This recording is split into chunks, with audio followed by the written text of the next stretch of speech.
memiliki kamu. Ku bahagia ada di sampingmu. Hati ini terasa tenang bila kau selalu bersama diriku.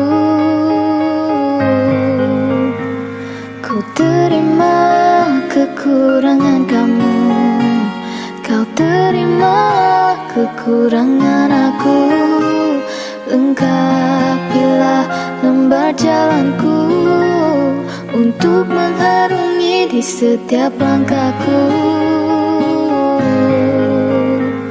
Dari dalam hati kau takkan terganti sampai nanti aku mati.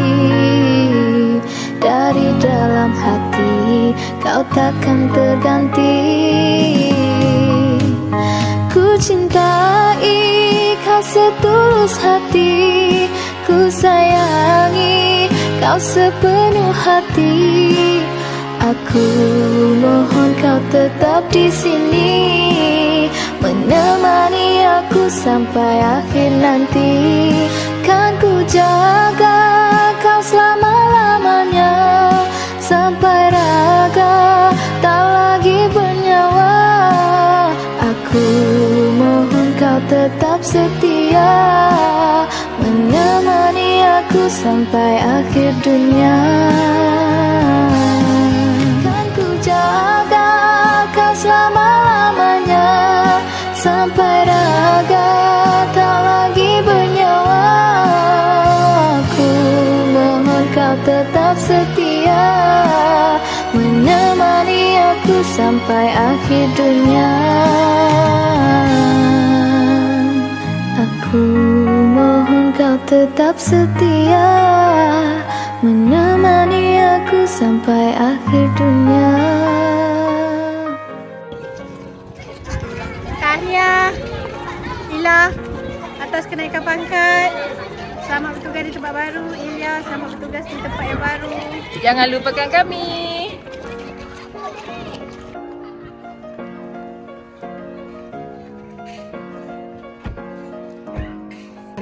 Selamat bertukar ke sekolah baru buat Kak Ilya dan Kak Ila. Kami akan merinduimu. Bye-bye. Selamat maju jaya.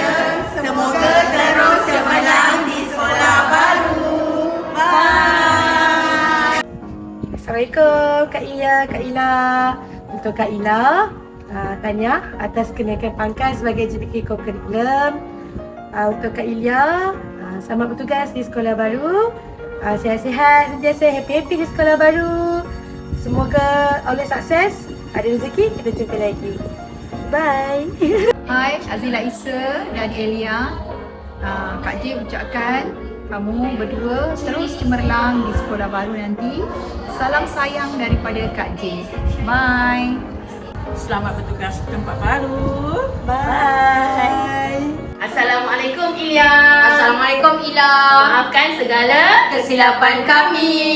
Semoga cemerlang di sekolah Yang baru. Bye. Bye. Jaga diri.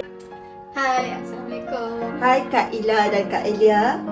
Jaga diri, semoga sihat selalu di tempat baru. Dan jangan lupakan kami di sini dan terus sukses walau di mana jua akak-akak berada. Hilang dah geng kita balik lewat. Bye. Selamat bertugas di tempat baru Elia dengan Ila. Isa, all the best. Assalamualaikum warahmatullahi wabarakatuh. Kepada Cikgu Zila dan juga Cikgu Ilya, selamat maju jaya di sekolah baru. Semoga lebih cemerlang. Bye. Hai, selamat pagi kepada Ila Isa dan Kak Elia. Semoga berbahagia di tempat yang baru. Kecil. Selamat bertugas di tempat baru Elia dan Ila. Semoga terus sukses. You are the best. Assalamualaikum. Hai Ilya. Hai Ila. Wishing you success, happiness and a lots of great moments at your new school. Don't be a stranger, okay? All the best and good luck on your new adventure. And thank you for all the laughters, memories that we shared together. We truly miss you. Well, all the best at your new place. Keep shining and stay awesome. Love you. Forget us not. Kau lupa dari kelas tak? Jom makan. Dah, ganti. Apa? Ajak Ilya Jom, je jom. lah sekali. Ah. Kak Ila, panggil Ilya dengan Ila. Pergi kantin jom rehat. Siapa? Ilya dengan Ila. Ila dengan Ilya. Ila dengan Ilya dah pindah. Ya Allah, lupa lah. Okey, Ila, kita orang sangat rindu dengan awak. All the best. Saya tak suka saya datang sini balik. Bye. Ada gajah. Selamat bertugas di tempat yang baru pada Cikgu Azila dan juga Ilya. Semoga terus cemerlang di sekolah sana. Bawalah apa yang baik daripada STM 1 ke sekolah yang baru untuk lebih cemerlang, lebih hebat di sekolah yang baru. Bye.